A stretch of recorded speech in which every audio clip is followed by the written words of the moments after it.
Looking at the screen. And we are live here on Island Talk. Thank you, everyone, for joining us. I am your host, Niko, and with me today is Dylan and our special guest tonight, Troyzan. Troyzan, how you doing, man?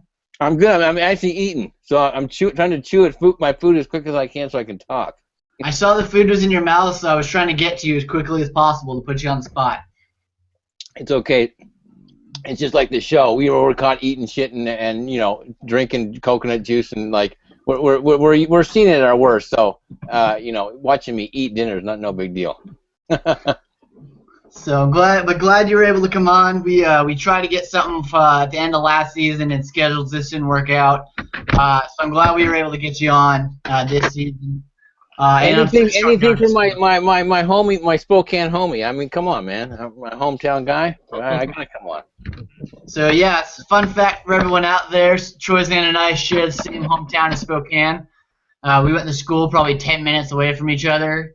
Granted, about 25 years apart, but exactly. Now he just aged me. They bottle naked juice. It was approximate.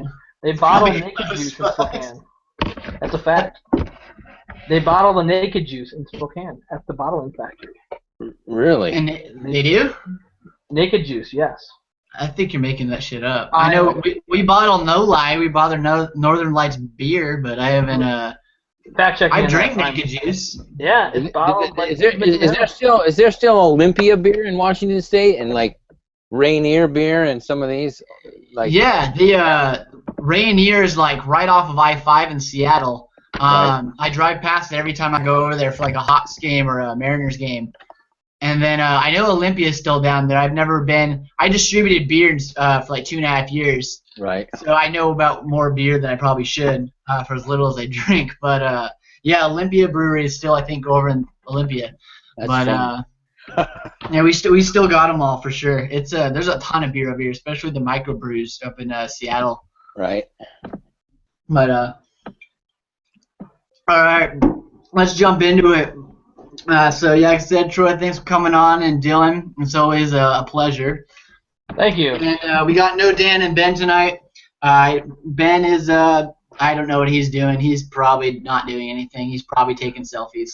And Dan had to go into work, presumably from what he told us. He's probably just getting stoned, but whatever. Anyway, so we got the three of us tonight, and we're going to talk about last night's episode and just kind of go in. Dylan, do you want to just go to tribal council, or do you want to start at the beginning? Let's start at the beginning. I think it's a better spot. I did think it was hilarious when they cut from like the previously on Survivor and then went to Scott doing like the previously on Survivor. Yeah. I thought that was kind of like a fourth wall break. That was just kind of a funny little thing that they did. And they're like talking shit about Neil too. So like, that's kind of fucked up. It was funny. Troyzan, just to kind of get an idea of like what your thoughts are on the season up until the episode, like kind of who'd you like throughout the season so far, and just from how it's played, what's your opinion on the season up until this week? I actually think it's pretty good. I mean, it's keeping my interest. It's got a lot of wacky characters. Debbie, obviously, she's a whack nut, and everyone loves Ty. It's just his edit, just the way he is, and especially watching him last night. How can you not root for a guy like that? There's some other interesting players too. What's his name? Obama. Oh yeah, Peter. Peter. He was interesting. Neil, the ice cream guy, interesting kind of a character. I think Aubrey's playing pretty well for what she's got dealt with him, and then Jason, he's kind of like the crass kind of like in your face guy, which is right. Somebody they cover all the bases. So and they the medevacs have made it like, oh my God, like kind of interesting in that sense. So it's like it keeps your attention, the whole season. And for me, it's like I always want the ratings to stay up high because I always want to return. So if Survivor stays on, that means I got a chance to go back. So I always go, come on, season, be good, because I was a fan before I ever played, and I've watched every season kind of as a fan. I mean, and so I'm always hoping that it's gonna be good. Cambodia is the first time. You know, the worm crawling out of the chick's ear on whatever episode that was. That was crazy shit. So it's been pretty good, yeah.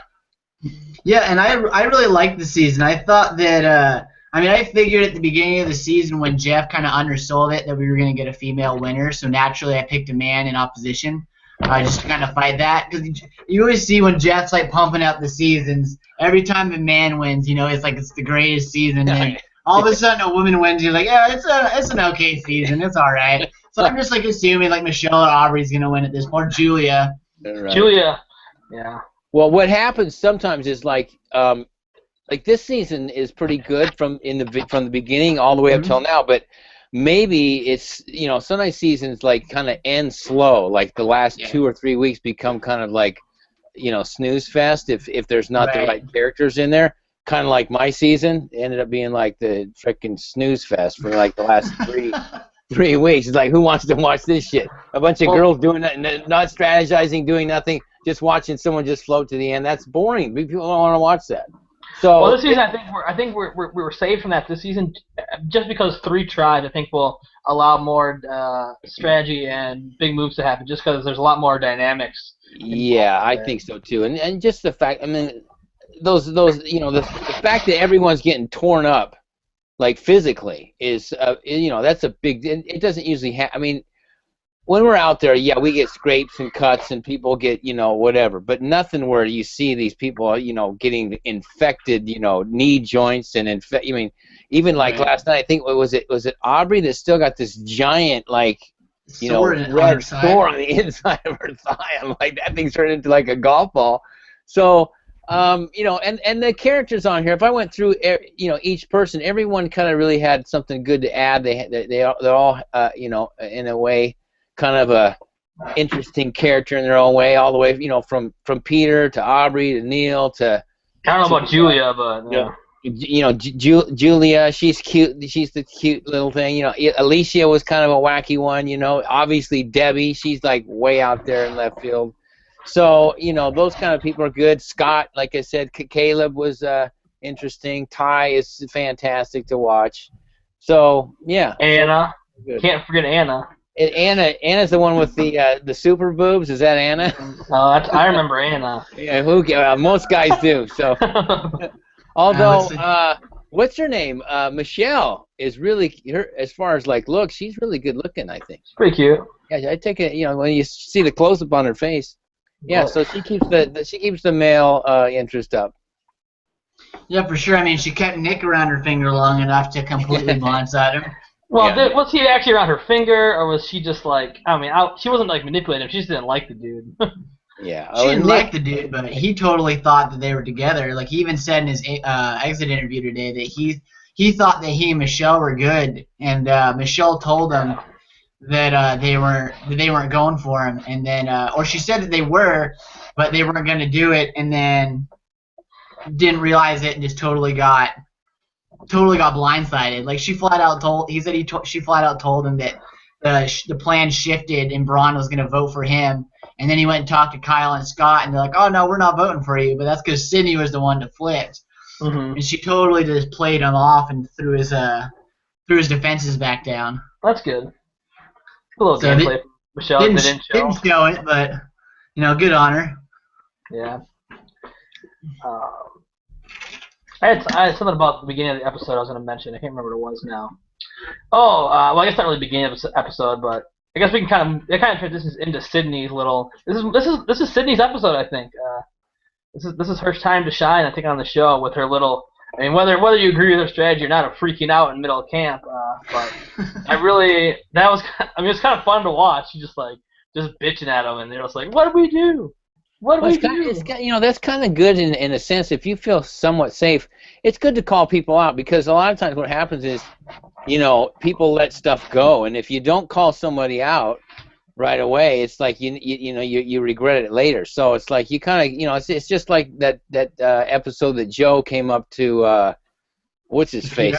Yeah, and it's Peter. like, hey bro, you say straight up, look me in the face. It's like, so I like that, because it's like you can really you can tell instantly when someone's lying to you. So you might as well. Peter did a bad job. Yeah, you might as well go up and be like that way. So, and plus the fact she made kind of a good move on the vote. So now she's actually in a good position. I think she positioned herself at least, to be in.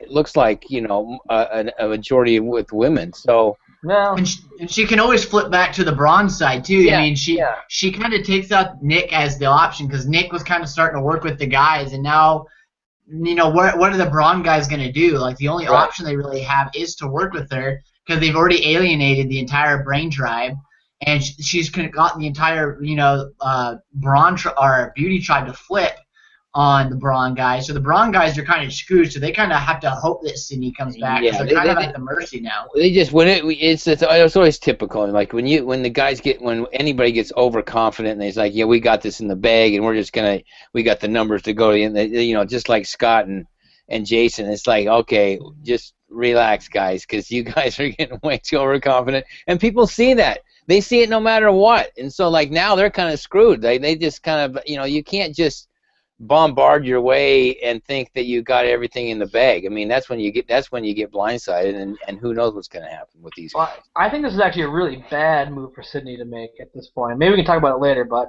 I think it puts her on the wrong side of the numbers going forward. I think this puts two different minority groups into play: the 3 brains, which are likely to stick together, and the 2 beauty girls, who are likely to stick together. And I think it makes more sense for the 2 beauty girls to align with the 3 brains, physically weaker, less likable in Joe and Debbie, versus having to duel it out with the Bronze and Ty. I mean, I think this puts Sydney, Scott, Jason, and Ty on the bottom. I think the natural alliance I would be trying to form is the 2 beauty girls and the 3 brains. Well, the thing is, but what happens too sometimes once the merge happens, the real physical stuff doesn't always come into play for the challenges. It's like it ends up being like, a little bit of physical and like puzzles and carnival games, holding on to something like yesterday. That's physical in a sense, but it usually goes to the person that's a lighter person. I mean, that's why Ty had a big advantage. He's super light. I mean, you could tell Scott was going to be the first guy off. Anybody that's heavy. I mean, how are Scott's feet even going to fit on that goddamn thing? Like compared to like Ty's little feet, and then here's Scott's got a size 18 going on. It's like there's no way he was staying on that thing. So. It's all, the challenge is it all just depends. Somehow people get a little bit ahead of themselves thinking like the physical guys are always going to be like the threat to the end. And that's not really the case. It's the people that are like super witty. That are going all around. That's the people that you got to watch. I mean, and that'd be Aubrey. I mean, that would be Aubrey. Everyone knows the lead, like the person that's like kind of calling the shots. Everybody does. The edit might not show it, but we all do. So it's like, why don't you go after those guys? They're calling the shots, and they're the ones that are going to win in the end if they get there. So you might as well, gang up on them. Yeah.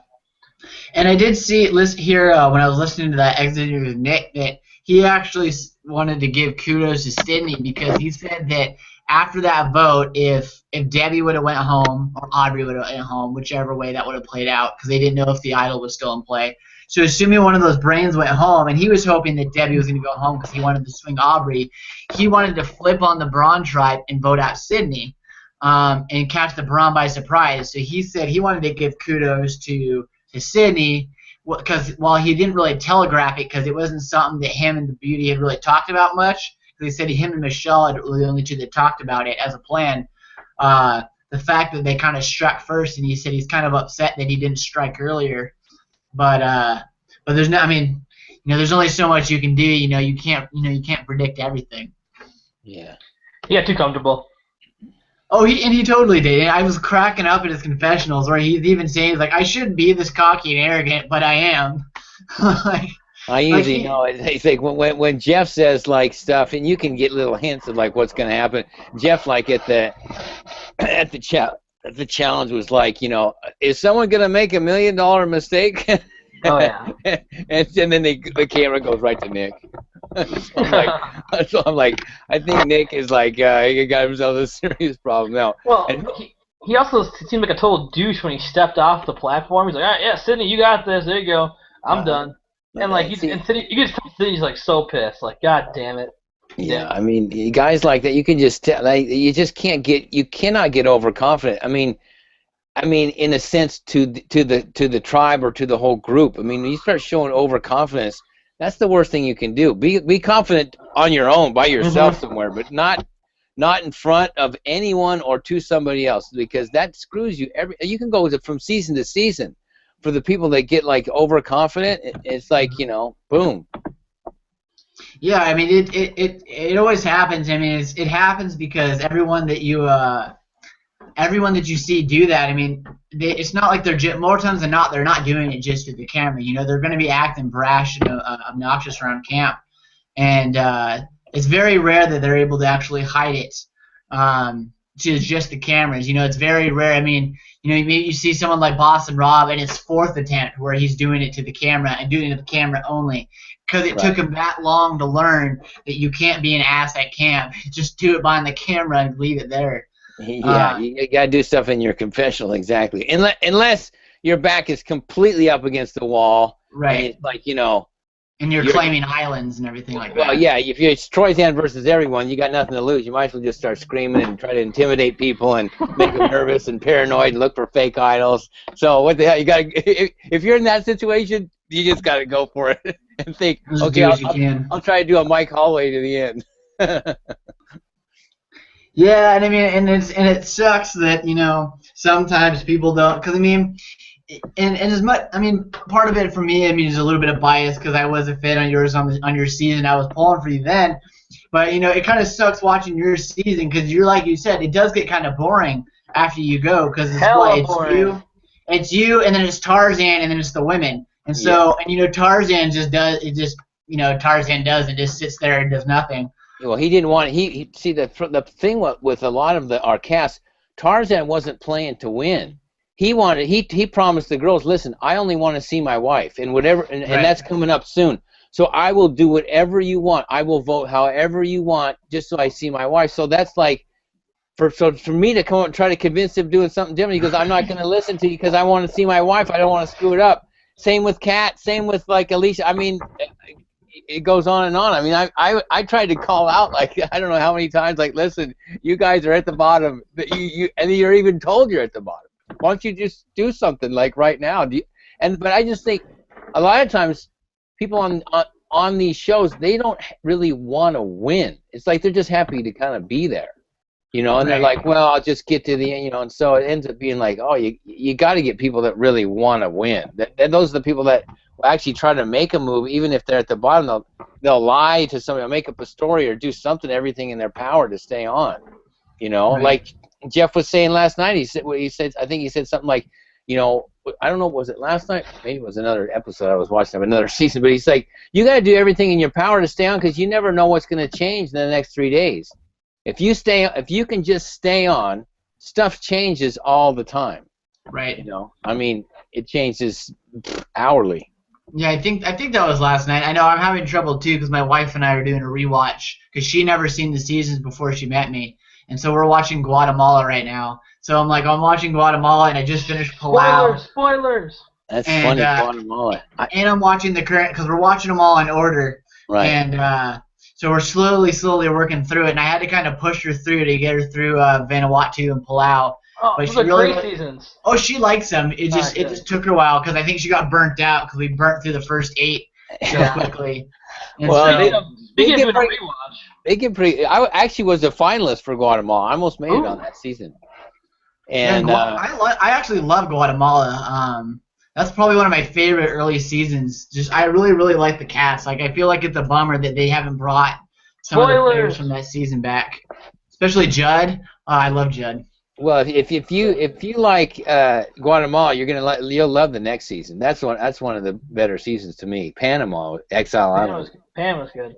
Panama's good. I mean, the Lamina tribe with Terry, like Terry's awesome, and then the rest of the tribe kind of sucks. Shane is the wild man. He just is classic to me. It's just Shane is like. But yeah, that other tribe is like a train wreck. Yeah, they're bad. I mean, if Terry wasn't on like the immunity, beast and like the challenge beast in general, I don't know if that season would have been what it was, because he says that was kind of like the story. He won like I don't know how many in a row. Like it was crazy. I think it was like 5 in a row. But yeah, between him and Shane and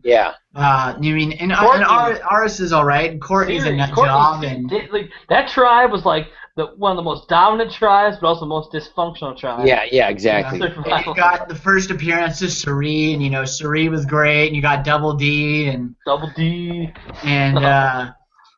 I mean, you've got a pretty decent group of characters there, and you got Bruce, kind of guy who goes out of the game due to constipation, like And what was that? Bruce and Bobby getting trashed in the bathroom. Yeah, that's classic. And Bruce gets whacked in the Bobby face. taking the dump in the bathroom, and they're like, yeah, he comes out. He goes, "Oh yeah, I feel about 10 pounds lighter now." And everyone's like, "Good God, bro, it just got here. We don't want to go in your damn outhouse now." Like, what are you kidding? And just straight vote him off immediately. My favorite moment actually is probably when Bruce. So the thing happens with Bruce, and he had that rock garden, Yeah. And he's like, Courtney, don't do yoga in my rock garden. So what does Courtney do as a tribute to Bruce when he gets voted out or he leaves the game?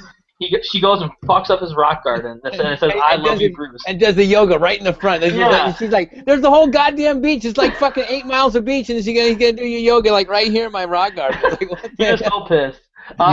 She was the ditz. I have a fan comment. All right, go ahead. He says, "This is Sam." Good friend, fan of the podcast, Sam. He says, Troy kind of looks like Brian, the Iceman Heidick from season 5. With long hair? With long hair, yeah.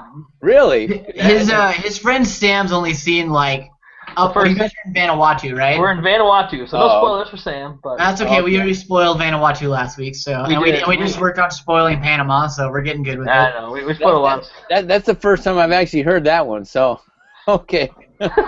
Hey, the guy won, so I'll take it. What the hell? Yeah. Hey, why not? As long as you're not shooting any dogs, you're good to go. Yeah, we'll end the comparison there. I mean, the comparison. That's like, what the hell? But so I had a question going back to Survivor, and this was the first question we got in, so I wanted to throw it out there.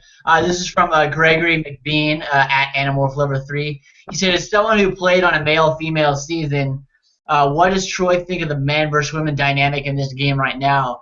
That's more prevalent, as of last night when those kind of, divisions started to happen.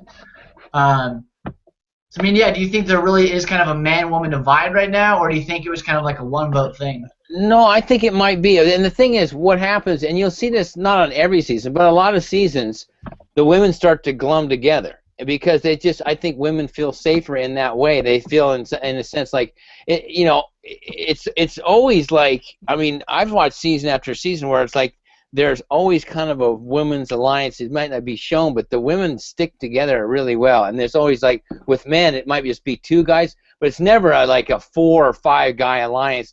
Guys' egos get in the way, and the women's don't really have a big as ego, so they put it aside, and they're like, it's like women in society. Hey, we're going to go shopping together. We're going to go eat lunch together. We're going to do all this stuff. And so they want to glum together. And it happens a lot. So it's like, and you kind of got to watch out for that. But it's like with newbies, with rookies, I don't think that they actually realize that. I would have been like, okay, I see 4, okay, it's just like my season. Although my season started out like all women together, so they were going to stay together no matter what. So it was completely easy for them, like, we're aligned to the end, no matter how many times we switch up. Well, and I mean, if you really look at it though, through like all of Survivor history, like the women's alliances, they very rarely like last very long when they do. I mean, you see the one in your season, you have Micronesia, and I mean, other than maybe Vanuatu, which kind of had it up until, spoiler alert, Sam, stop listening, when Chris just straight runs them out, but. In Amazon, it was a man versus women season, and that one was all over the place. I mean, that's partially due to Rob just fucking everybody up. Well, I thought the first fans versus favorites was kind of like more of the women kind of glumming together. Yeah. That's what I was saying, Micronesia. That was like the big one. Yeah. I mean, outside of that, and your season, there hasn't been a lot of seasons where the women really stick together. Like, there's always like the threat of the women's alliance, but I mean, I think it rarely ever comes to fruition. I think it's always more of a danger that people think is going to happen, and then it never really it never amounts to much. Yeah. I mean, we'll see. We'll see what happens. I mean, the thing is, see, Jason and Scott, are really kind of big threats. I mean, they're big anyway. So it's like I can see the women going, "Oh, okay, I don't know, man. Those two guys together, let's form something and get ourselves further in the game." Because those guys, in a sense, I feel like they think that they're leading the pack, and Right. we'll see. Well, I mean, Sydney might. I can't get a good grasp on if she how well she knows Survivor, the dynamics of everything, or she's just a good athlete. So you just started to see it in really this episode. So let's see. But did she do it as a good strategic move, or did she do it as an emotional move because she got pissed and she doesn't like Nick? That's what I'm saying. That's what you gotta look at it. Let's see. I mean, that's coming up. So we'll have to wait. And so we have another question from Gregory, and this one's kind of looking back a little bit at last season. So I apologize if we're gonna rehash some bad memories for you. But only sitting in the audience where Jeff goes, sorry there, Troyzan, you're gonna get another shot another time, and not now. And watch all everyone run off into the van going to Cambodia. I'm like, oh my god. Yeah, that was brutal to watch. You see the first couple of people pretty go brutal. through, and then the first time someone gets cut, you're like, oh crap, this is about to get dark. I'm just glad that I was in the front and I wasn't the first guy that he said you're not going, because that was the worst. The first few people was terrible. And actually by the time he got to me, he had called 2 other names, and I was doing the calculation of who's in my category. And I'm like, okay, he just called those 2. I'm out. I know I'm out. And so when he got to me, I was kind of like, come on, say your speech, do your stuff. I know you're going to say no. And when he said it, so I wasn't so crazy shocked. I didn't, oh my God, I thought this is going to be terrible. Some guys are ready to. Yeah, because I think Terry and Keith had already went up by the time they got to you and Shane. And Savage. Yeah, and Savage. So at that point, I'm like, I just turned to Tasha. I said, "You're in. You're golden. Get ready." Well, I felt bad for Brad Culpepper too, because he's sitting up front with Joe and Spencer and Jared. And those guys are 100%. I mean, 100%. Brad's like, "Yeah, I'm not going. Go get out of here." I know. It's like whatever. So. But the question is if you would have made it out onto Cambodia, was there anyone out there that you wanted to work with? I know there was a lot of pre-gaming that went on that didn't happen, but which is always the case. It's like people pre-game, any return or season. It's like, and then you hear from the people. It's like that all goes out the door right when you hit the sand on day one. So it's like and. Believe me, casting knows who's talking to who's doing what. It's not like we're just all kind of oblivious to So I mean, there's some people that I actually knew I had met. And the thing is, people don't really make a full alliance where they're like, it's you and me, bro, to the end, and then we're gonna pick up these 2, and then we're gonna vote out this guy, and that. It's not like that. It's more like, hey, let's talk on the phone. Let's talk about who's out there. Let's get to know each other, kind of thing. So if you know somebody, it's a plus. If you don't know anybody, obviously you're not going to go up to them first. I had met Joe before, so I thought he was a cool guy, and I could just tell he was like the kind of guy similar to me, wanted to have a good adventure, seemed somewhat trustable. I mean, nobody's 100% trustable, but I definitely wanted to play with Joe. I thought Savage, I could have probably played with Savage. Kelly Wentworth, I liked her a lot. I probably, cause she's from Washington. Washington State. Her dad is from Ephrata, which is just down the road from Spokane. Yeah. So I met him a month ago. Yeah, so that's a connection for me. And who else was in there that I would have probably tried to connect? Yeah, good Lord. Sabrina, I know you guys are BFFs on the island. Yeah, but Sabrina didn't make it, so so I wouldn't have to worry about that one. I mean, I usually let's see who are some of the older women that went out there. T-Bird was out there, but she didn't make it to the island. Right. I probably would have talked to Kimmy, because I actually met her in the airport. And so it's just, those small connections kind of mean something in the beginning, and you kind of play it out after that. So it's like, and that's how about Jim Rice? No. I don't think I would have connected with Jimmy. Here's a question, I guess, building off the previous question. So you guys were all in that green room. Yeah. Were you guys allowed to talk to one another, or was it like? No, it was total silence. I mean, they would try to have it total silence, but it's funny because it's like you're talking to ex-survivors who have actually talked to each other on the phone, who, have we like whispered to each other, but they're like, you're still kind of sequestered, so no talking. So it's just bizarre. We were watching the finale, and, something would happen. Once in a while, it was kind of like someone would bleep out something or say something funny or whatever. I mean, Brad Culpepper in the bus coming over, it's like we're getting up. He goes, okay, well, anybody doesn't make it, get on the old losers train afterwards, so I'm ready to go. Everyone started laughing. It's like, and then I was sitting next to Shane, and he was all nervous, because he wanted to go smoke, So he was like listening to his music like super loud, and then everyone could hear his music, and we're kind of laughing. And he goes, what's going on? He goes, oh, my music. Oh, okay, sorry, man. And then he'd step out and he'd go smoke, and he'd come back and be all right. And then, but everyone was kind of like pretty quiet, and it was a little bit weird just because you're all in a big room staring at each other, and that 10 of us are going home, so everyone's kind of looking around like, who knows each other, who's making like winking at somebody, and you're playing the game kind of right before you play, so it's like it's pretty bizarre, And so we'll kind of jump off that nightmare. We'll kind of get back into the season, and we got a couple questions about this, and so I want to get into it. Ty, outside of winning the immunity challenge last night, didn't have a great night strategically or really socially. Very bad. He kind of calls out the brains at the challenge. Yeah. He brings up the super idol and then recants it. He votes for Jason. He's like, I thought everyone knew. Yeah, I'm like, what the hell is he doing? Yeah, votes for Jason out of the blue. And I guess when I was listening to the Nick's interview, it was because the girls had talked about switching the vote to Jason instead of Nick. And then they told Ty that they were going to vote for Jason, and then decided to change it back to Nick because they thought Joe wouldn't remember. Right. And then forgot to tell Ty, so just Ty voted for Jason, thinking he was going home. So Ty had no idea what was going on last night. Yeah. I don't know if Ty's completely got his, really knows everything anyway. I mean, I think he's out there. It's a bit more of an adventure for him. I mean, he's playing hard, but I don't know if he's strategically making all these calculated moves.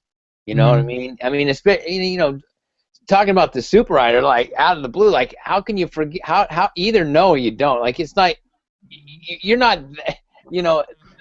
There's nothing else to do out there except remember what has happened. So, if you think about your normal day, you do a lot of things, but out there in Survivor, all you're doing is getting up, making rice, eating, and then you're figuring out stuff. So you really know every little last detail. So to me, it's to forget about the super idol part. I'm what happened? I don't know. And building off the super idol a little bit, one of the other questions we had was, do you guys see any kind of scenario where the super idol is going to get played? We talked about it, I think it was last week, a little bit with Dan. And the scenario that I painted was, because I don't think that Ty would play it. I mean, I think Ty might play it for Jason. I don't think Jason would play it for Ty. But I think the only scenario where it would get played, I think, is if someone maybe Scott got blindsided and Ty and Jason came together to save him. Yeah, see, I agree with that. I think it's going to get played for somebody else. Someone's going to I think they might even do it at Tribal Council and go, listen, hey, well, you want to do it now? You want to do it now when they already know the votes are counted? And they'll say, okay, we're putting it together. Super idol time. It's good. I mean, that's the only way I can see it happening, and actually would be a classic oh my God move. Right. Now the question we had last week though is that allowed in the rules of Super Idol? They weren't really clear on that. Can you do it at Tribal, or does it have to be done before Tribal? I feel like they said that. I think they said that it can be done at Tribal Council, and I know I was listening to the Know-It-Alls last night, and Rob and Steven were talking about it, and they were thinking that, I don't remember if someone tweeted it to them during the show or if they just got some kind of confirmation, or maybe they just said that that's what they thought they were doing, was that you had, like, up until the torch was snuffed to whip it out. So I'm not sure 100%, but I think that's the idea, is that because it's a super idol, and so I think you can combine it at camp. I mean, not at camp, but like after the votes are read. Well, yeah, because if you can play it after the votes are read, then there's nothing to stop two people from talking and saying, do you want to put the damn thing together now and save this guy and stay with us or not? Like, if it comes down to something like that, they're not going to stop that. I mean, there are rules. You know, we all get a set of rules, like actually game rules before we even play. But I don't know if the Super Idol game rules are in those rules. Yeah, probably not. This is like a brand new thing. Although they've got to put all the rules in, and they probably hinted in some way about hidden immunity idols, and we can do what we please with them and how we can make them what they, you know, because it's a game for money, so there has to be rules, like, legally.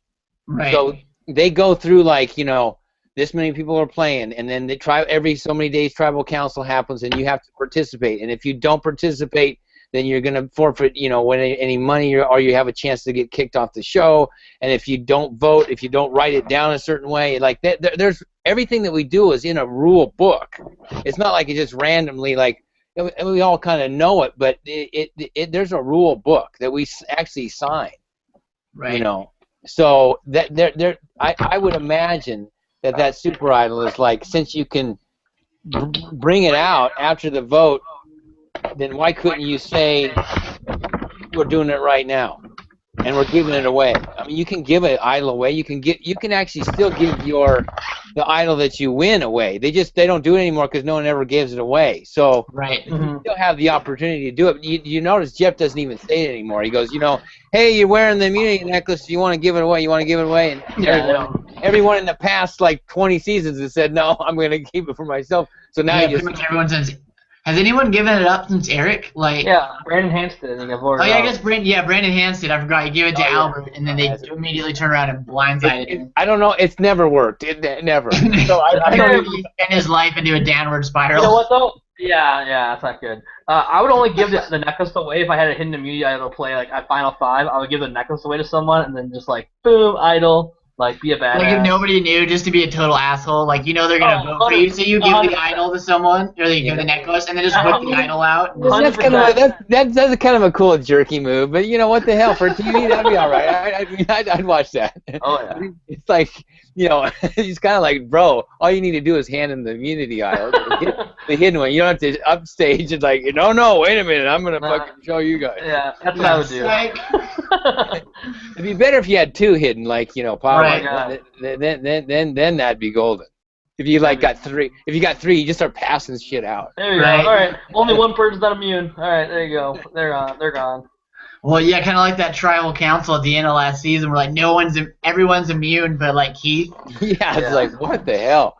That was freaking crazy stuff. Yeah, that was a mind twister, but so we had some questions that were kind of relating this back to San Juan del Sur, and I actually said something about San Juan del Sur. What are you talking about? Well, and I talked about this last week, saying that, you know, in San Juan del Sur, everything was lined up for Jeremy to go home at the merge. Oh, okay. Billy McGee quits, and then everything changes, and John and Jacqueline flip. For 1 week, but yeah, okay. Well, I feel you. Yeah, so they flip, and all of a sudden Josh goes home instead of Jeremy. You know, and so they make that flip, and they don't get that vote to solidify their alliance because Julie quits. You know, and then you go into this, up into this season, and everyone's set. Aubrey or Debbie's going to go home, or actually I think Nick said that they were going to vote for Neil and Aubrey, and if Neil didn't play the idol, they were going to vote Neil out, and if he did, then they'd vote Aubrey out. But so, one of those guys are going to go home, but they didn't get a vote on it. So Neil goes home, the game shifts, and Nick goes home. So they're making the comparison between the two. Yeah. And I actually said last week on the show that I felt like this is going to mess it up. I'm pretty sure Brain's not going home next week. I wouldn't be surprised if Nick goes home now, because they never got the chance to vote together and kind of build that trust and those bonds together. And that point makes sense. I disagree with the comparison to San Juan del Sur. I think that was a different situation in terms of John and Jacqueline were more swing votes in a sense. They weren't ingrained at any side, whereas Sydney just totally defected and flipped the vote. So, but they defected for the same reason. They defected because they got pissed off at their tribe members. Jacqueline got pissed off because the guys were being disgusting and they were treating her like crap. And Cindy got pissed off because the guys were being a bunch of assholes. Yeah, I guess it's pretty much the same thing. But I mean, in this time you had a much wider defection in terms of like Michelle and Julia also flipping.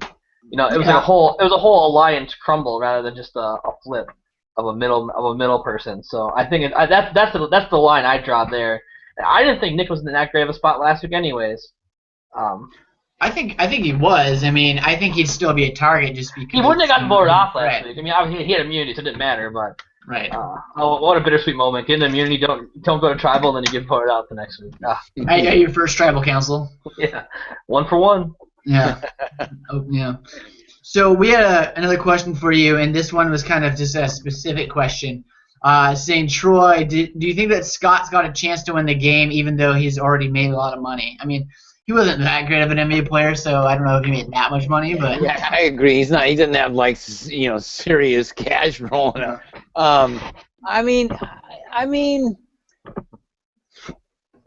compared to most other athletes that would be in his position, I think he's still got somewhat of a chance. I mean, he's still an athletically, like if they've got a chance of if they got a couple of really athletic challenges, he's okay there. And then he might be able to sway Jason and Ty to use that super idol on him. So I mean, he's got he's not like I'd say I'd give him 30% chance. And I don't even think he's that much of a threat moving forward because, like you were saying, a lot of these post-merge challenges have to do with balance and balancing things in your hands and puzzles throwing shit and knocking things over. And there's so much skill and mind and endurance challenges, whereas they're not really strength. Scott's strength is in the pre-merge game when it comes to challenges, when you have those big team challenges. Hey, rewards, sure, too. When you're doing those team challenges. But, in terms of immunity, Scott's probably not a threat. Unless they have a dunk contest, I don't think Scott's going to win an immunity. Yeah, I mean, I actually wouldn't mind. I would keep Scott around thinking okay, if like you said, if it's some kind of where it's puzzles or you got to crawl under something or do that. He's a big guy. It's not like he can Mr. Agile, going over things, under things, and balancing a whole bunch. I just don't see that. It's a disadvantage being that tall and that big in Survivor, in my mind. Unless you're going to do like the challenge last week. The reward where they had to hold the poles. Mm-hmm. Now in fan versus favorites, James. He just took that goddamn pole, put the girl on it, and just walked the pole over. Just carried her over. So I was like, classic. I'm thinking, why didn't they do that? Because Scott could have. No, that's what I was thinking. Scott could have done that. I would have been like, listen, did you guys watch season 16 or whatever? It's like, Scott, grab that damn pole and just stick her on there and never just cling to it. I like how Aubrey had a breakdown after that challenge. I laughed at that part. She's like, that whole tribe did. No one could stay on that thing.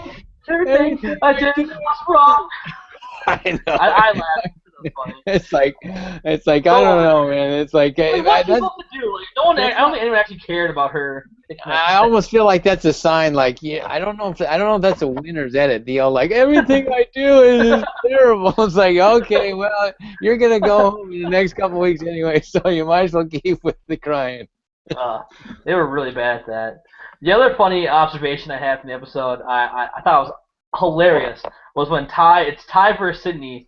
And Ty starts chanting some Buddhist chant, and Sydney just getting pissed. She's looking over, he's trying to psych me out, and she can tell she starts getting mentally freaked out. Ty's chanting this Buddhist whatever. I mean, Ty is I've watched and participated in a lot of challenges, and it's for what he did to hang on like that is that was insane. I mean, he was basically going to a point, I think, where it's like in his life, he was probably thinking, I've had way tougher things that hurt way more than this. This is just a survivor game. I've had like my life on the line. Can it be any harder? And he just kept saying no. And the second he saw Sydney break a little bit, it was classy when he looks and he goes, "Oh, you can feel it, can't you?" I know. He was talking mad shit to her. That was good though. That's very good. Like, and especially for a guy of just like his small stature and he's like little gay guy. Like, that's a big. I mean, that was like a big deal. I mean, like anybody that's done challenges, that was I was like high fiving my TV set, going, I like this guy, man. I like the way this guy works. Oh yeah. Man, he was talking mad trash. I was loving it, and totally had a point I was gonna jump into. I completely forgot it. I was just laughing at just thinking about Titus mad trash talking Sydney. And I completely blanked on my question that I had. But so I mean, when we're talking about time, we talked about the Idol a little bit. And one of the other questions we had from Hidden Idol show was, are we surprised that nobody asked Ty if he had the idol after he reveals the super idol hints at Tribal Council? Well, that's something that could be in an edit. Right, when they just didn't show it. Exactly. He might have said something and we just never saw it. There's so much stuff that we don't see, and we're guided to follow the show a certain way, and the editors know exactly what they're doing because they guide everybody the same way, because the audience, when I see what they talk about, is exactly the way the editors want you to think about a person and how the story goes. So that could have been very well been talked about. We just never saw it. Right, and I was watching this, like a bunch of like little YouTube clips today, just like random Survivor compilations. I was saying I'd watched like the little 6-7 minute compilation of you, and then I got sidetracked when I was trying to prep for the show, and just started watching all these random like best of like top 10 Survivor things. Top 6 challenge wins. Troyzan's on it. And really, where's that? I gotta see that. I mean, I know that last year I got like a most memorable moments of all time kind of thing. That was probably kind of cool. I mean, I'll take that. What the hell? If I didn't win, like the one in the magazine. Well, the one in the magazine was like number 7, which I was just surprised, because I mean, there's a lot of moments. I'm thinking, how is my moment like 7? But anyway, I'll take it. I misspoke. It was top Survivor or top challenge win celebration. Oh yeah, really? Yeah, there we go. Okay, well yeah, I mean I'd give myself number 1. No one said, if I can screamed out what I did, don't fuck with me, this is my island. Yeah, that was the one. And then the immediate Tribal Council after, where you had to like correct Chelsea when she was saying that you're correcting her just like on semantics. Well, I mean, she's like, well, you're not so powerful. We'll just, if you lose, we'll vote you out. I'm like, you can't. If it's 5-4, it doesn't matter. You getting the idea? And she wasn't even grasping it. But none of the girls really were anyway. Even the ones I was trying to convince. Christina was going, 5-4. Well, I don't know. What? I'm Christina, like, so disappointed, Christina. I'm like, and even Kat and Alicia, I'm like, why don't you guys just get yourself into at least the 5th position? It's better than being, 6th, 7th, and 8th. Just, you would be automatic. You wouldn't even have to. We could all lose every time, and you're still in. So right. Why are you gonna watch these 2 girls just dominate and go to the end, or 3 girls and just like dominate to the end? So. Well, yeah, because if one dude makes it to the finals, there's enough guys, one guy with 2 girls in a final of 3, the guys are gonna vote 5-4, like you're saying, and it's a guy win, So I mean, if you could have had, a Mike run to the end, I mean, you probably win. I mean, unless you pissed any of the guys off, but none of the girls are voting for you. Yeah, I know. At that point, the girls are like. Although you'd be surprised how quick people like kind of get over stuff. Because right after that, I was in the water, and I had a feeling I was going home after I had lost. This is like 2 days later or 3 days later. I'd lost the last challenge, ring toss to Troyzan. Oh, that'll haunt me. That'll haunt me forever.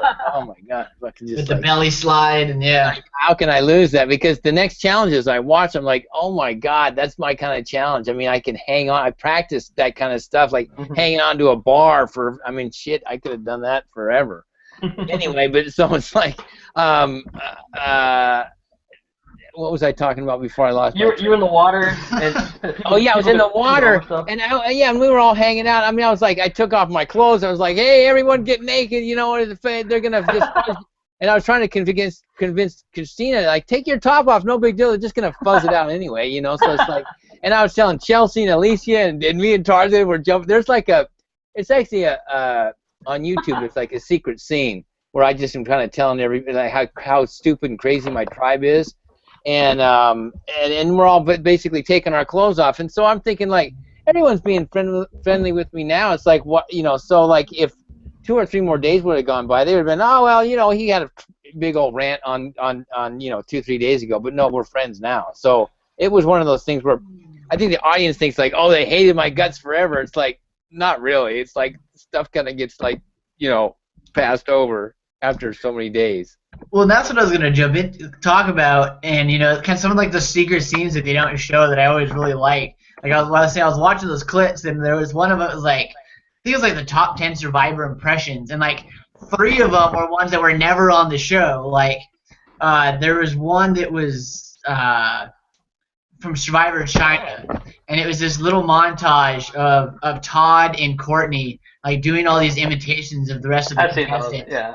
Right. And it wasn't and I know it wasn't in the season because I probably watched China 7 or 8 times. Like that was one of my favorite seasons. You are a psycho. And it was the first one I bought on iTunes, so I just always had it. So I watched it a lot when I go visit my grandparents, because there was nothing else to do. And so I knew it wasn't in there, and it was the first time I'd ever seen it, and I was dying, you know. And so there's some of these like little things that they don't show, and that's what kind of like these little secret scenes that they throw out there now. Yeah, no, I mean during my season they would post up like our like original confessional, which you know, I mean on the show the confessional is like anywhere from 10 seconds to maybe less, you know, and they have the expanded version of the confessional, like the 4-minute version, which is actually some of the stuff is pretty funny, you know. And so I don't know if they still do that, but yeah, I mean I would love to see the outtakes of like our season or any season, because the outtakes, there's so much shit that happens in camp that you just don't see. It's like, you know, think about it, 24 hours of filming. It's like we have some of the craziest conversations around the campfire at night because there's nothing else to do, and people would die to see that. It's funny as hell. I know they used to on the DVDs and some of the old ones. Like I remember I was watching when my wife and I were watching. I think it was when we finished Marquesas. We went and watched like the highlight reel or something, and there was like these deleted scenes that they had.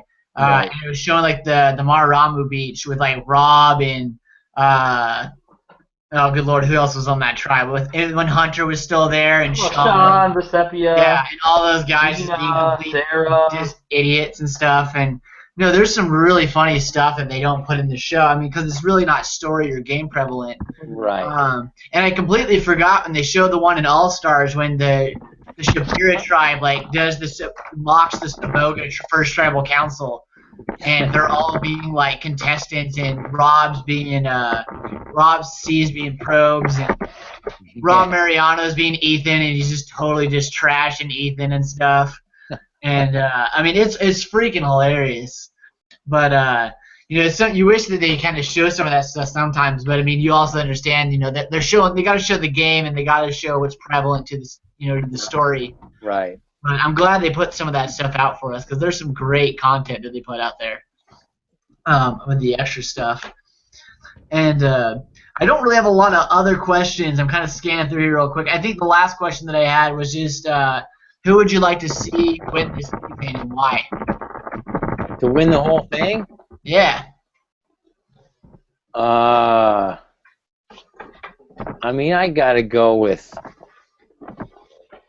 I mean, you gotta go with Ty. If you look at everybody, it's like he's the most likable guy, and he's like, I don't know, he's just, there's something about him where you feel like he's kind of had some really hard times in his life. You know, grew up in Vietnam, and he was in prisoner of war camps, and I mean, like, I don't know, like little, just a guy that you would probably never suspect at the beginning of the season to win would be him. So for him to win, even though he's not even close to being like a Cochran, it'd be like, you know, be like a Cochran guy winning in a sense, right.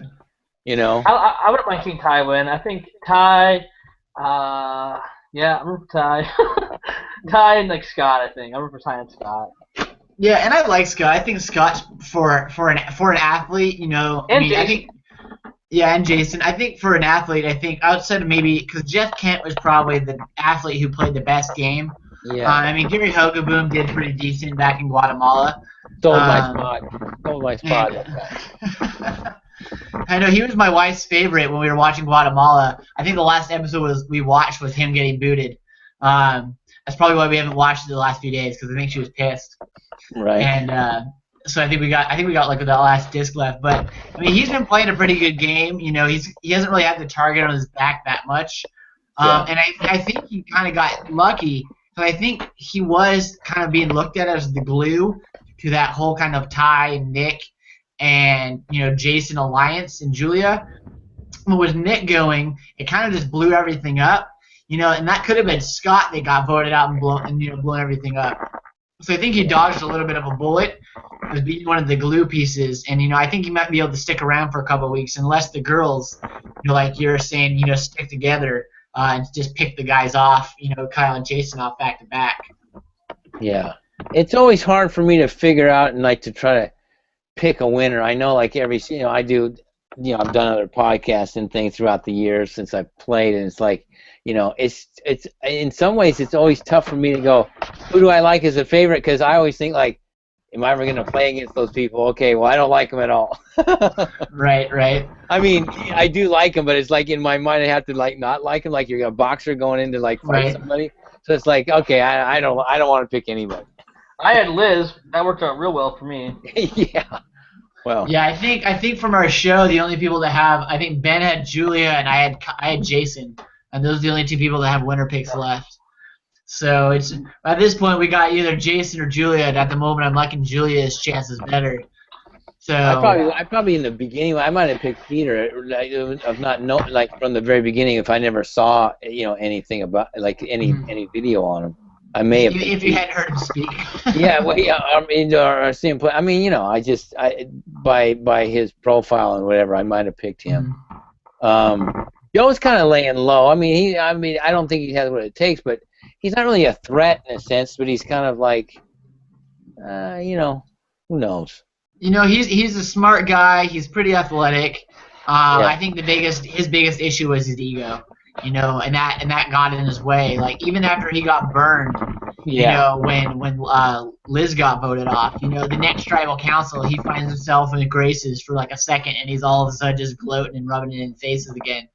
And finally it comes back to bite him the next week. But he just couldn't get out of his own head.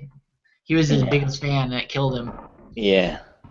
But so I just had a couple questions for you really quick, and then we can kind of wrap it up. Okay. If you're fine with that. So first question was, outside of your season, what would you say your favorite season was as a fan to watch? Can I name two? Because I'll always well, it's probably not my favorite, but I'll always be fond of season one just because it started the whole thing. It's like what got my interest. I was like, oh my God, what is this? And just even rewatching it, it's just so raw because it's like not even put together very well. And Jeff Probst is in camp walking around. It's like it's just so it's just Survivor from the beginning. So I love that fact, but. I mean, I'll always love heroes versus villains just because that kind of season is like interesting to me as a player that's played. Like, oh my God, it'd be fantastic to actually be on a season like that, to watch like real like all-stars play, and it's like just the gameplay. From the very beginning how everything went down and how even like that challenge where like they had to like. Knock each other off that thing into the mud wherever all the heroes are losing their minds and the villains are just getting thrashed. It's like I love that kind of season. Although I just rewatched Micronesia and I thought it was fantastic. That's a great one. Yeah, that's a really good one too. Yeah. So, but I'll go with heroes versus villains for now. So. That's a solid choice.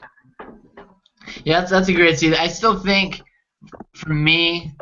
It's between. I love Borneo, but I think for me, I loved Pearl Islands. Yeah. I think I loved Fair Play all the way to the end, and then at the final two, I just started rooting for Sandra simply because she was stationed in Fort Lewis at the time, so she was in Washington. So I just rooted for her in the final two because she was from Washington. I didn't really like either of them, Right. and I was pissed that Fair Play got voted off. And then I loved China, and I really liked Samoa. Like I loved Russell in that season up until the end when he just became a total dick. Right. But he was I loved watching Russell. I mean, and I enjoyed him both seasons. Like he became a little bit much at times, but I mean, the dude definitely just had some kahunas on him, and he made great TV. And up until a certain point, Samoa, like that dude was straight up balling. And it's a pity it just all kind of his game fell apart for him at the end. But it was I've probably rewatched Samoa several times, and I really really like that season. Russell just has got to practice his final tribal council a little bit better because, in a sense, it's like he plays the whole time, but then he doesn't realize like you got to actually keep playing even harder at tribal council.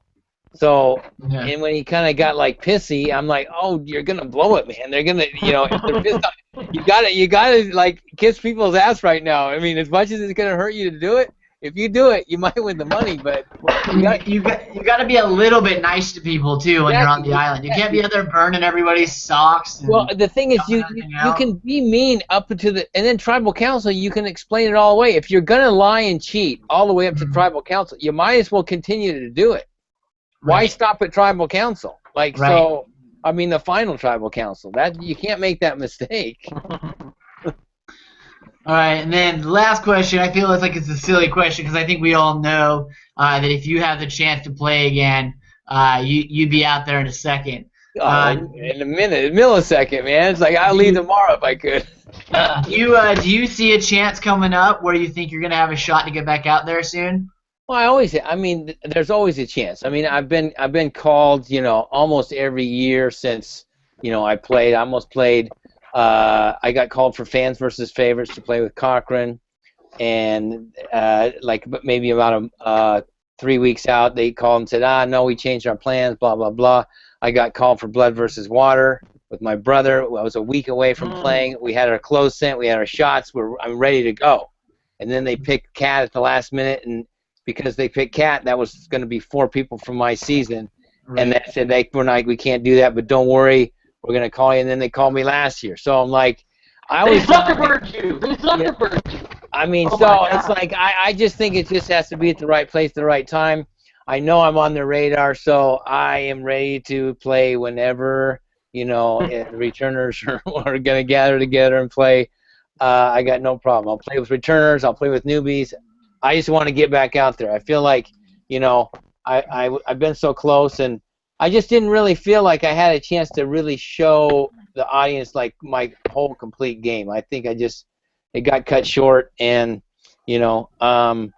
it's funny because I came out of my season kind of like, in a sense, if you watch the whole season, I was kind of happy-go-lucky and kind of funny, and people thought of me as like more of a hero. But as this time's gone on, it's like only people remember is like, oh, that's the guy who said like, F off, this is my island. He's a real jerk. He yelled at the girls, and he's a real villain now. So, so I'm like, well, hey, whatever you want me to be, just get me back out there.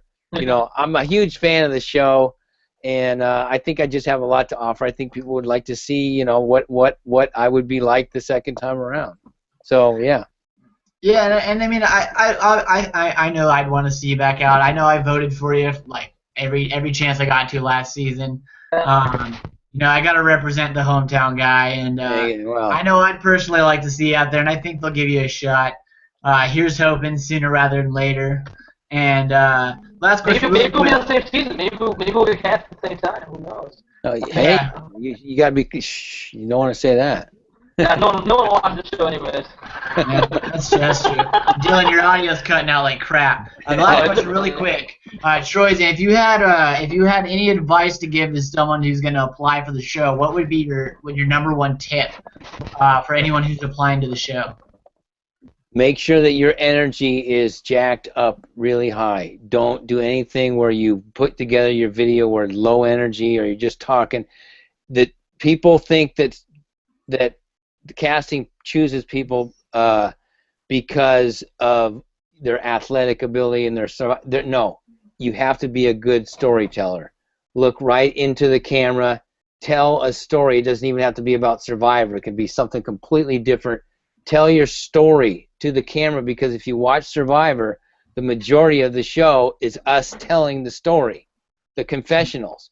It's not about how good of a challenge guy you are. It's not how good you are at puzzles or outwitting people or how intelligent you are. If you are a highly energetic person that can speak to the camera, do it. Be 1,000% of yourself. Don't hold anything back. Don't think like, oh, well, maybe this is what they're looking for. No, convince yourself they're looking for you. So be yourself and be whatever that is. If you're crazy, be extra crazy. If you're, emotional kind of guy, get emotional. If you're happy, be happy. If you're a fired up guy that gets in people's faces, be that. You got to do that on camera. You get like 30 seconds to get their attention. After that, they're not going to watch anymore. So the first 30 seconds, high energy. You got to drink 2 Red Bulls before you do it. Do it. I'll tell you, my first 30 seconds of the video I just submitted, it was me dumping a bucket of blood on my head. Oh, well, that'll get someone's attention. As But long as you're talking, and don't do any pictures. Don't send pictures.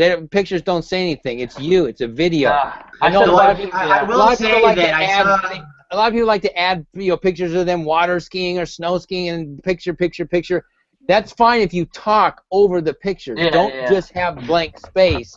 It's a video. It's about you. It's not. It's so. You know what I'm saying? So that's my advice. It's like it took me 11 years to get on. I never stopped trying.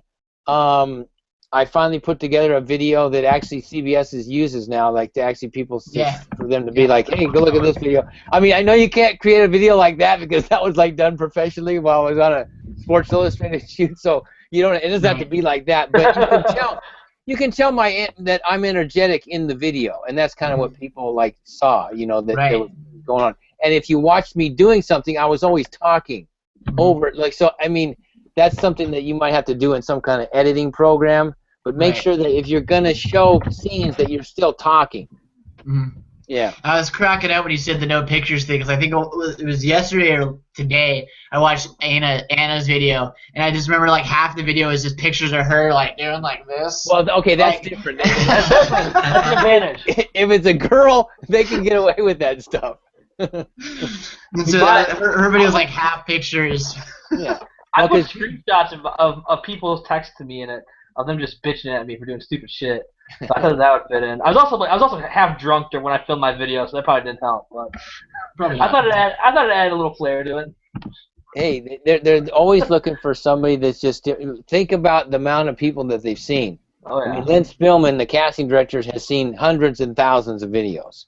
And so she's seen everything, and she can spot somebody that's trying to fake or trying to be somebody that they're not. So, like I said, whoever you are, do it 1,000%. Right.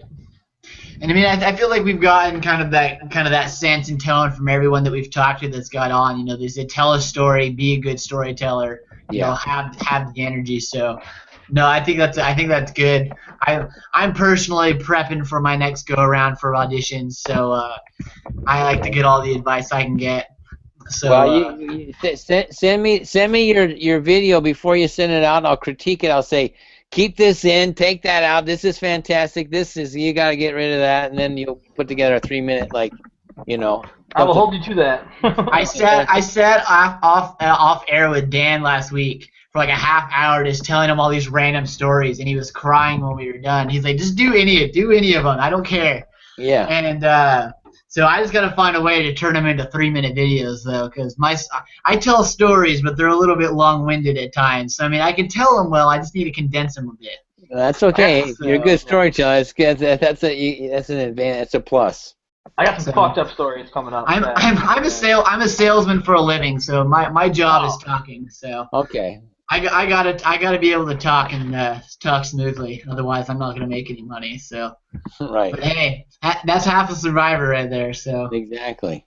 So, all right, man. Well, I appreciate you coming on. We're going to wrap up here. So, everyone who did send us some questions, watch this live, kind of commented throughout the video, we appreciate it. I think we got to everyone's questions. I know, Hidden Idol, you dunked one off last second, but we kind of already hit on it, so just kind of go through the episode. But otherwise, Troy, I appreciate you coming on. It was a blast. I'm glad we were able to get you on. Hopefully casting comes to their senses and they bring you out there sooner rather than later. So we need to get you back out there on the island. I appreciate that, man. Fingers crossed. It was a blast coming on with you guys. And like I said, guy coming from Spokane, Washington, I can't turn that down. For sure. It was a blast. Dylan, thanks for showing up. It's nice to know that at least one of my co-hosts will be here occasionally. And it's all about that networking. Otherwise, have a great night, everyone. We'll see you hopefully Tuesday if Dan and Dylan get their crap together and actually do their Tuesday show. It's gonna be a Sunday show this week. All right, Sunday show. So they'll see you Sunday. We're gonna talk about my failed Big Brother audition. I waited in line 5 hours, and I totally botched it, and I didn't even mean to. But talk about that. We'll talk about maybe I'll do a Big Brother Canada update if I get caught up. And we will continue on. We're going to rank the most attractive male and female black horse or dark horse people from each season. So, not your typical. It's going to be a good show. I will be in Seattle at the Mariners game on Sunday. So very fun. Dan will have to figure out how to get the show running. How about you give me the info and I'll get the show running? All right. I might do that. I've given up on Dan trying to get anything running technologically. Yeah. So. All right, well, we're going to wrap it up here. So, again, thanks to everyone that came watch the show tonight, and thanks again, Troy, for coming on. It was a blast. I had a lot of fun. And we will see you guys next week. And next Thursday, if all goes to plan, we'll have Benjamin Coach Wade on the show next Thursday, ideally. It might be Friday, but next week we'll have Coach on the show, and the following week we're going to have Dale Wentworth. Say hi to Coach for me. Will do, absolutely. Yeah, he gave me a bunch of crap for contacting you guys at the same time on Twitter, so he gave me a bunch of crap for that. Tell him I'm a more recent season. That's the only reason you did it. I told him it was because you're from Spokane, and I got to hook him up. I've spoken with him on the phone. He'll be cool. I like Coach. He's all right. Oh yeah, he's good. He was just ragging on me. He messaged me later. So we'll have Coach next week. That should be a ridiculous show. And thanks everyone for tuning in. And deuces. See you guys later. Deuces. See ya.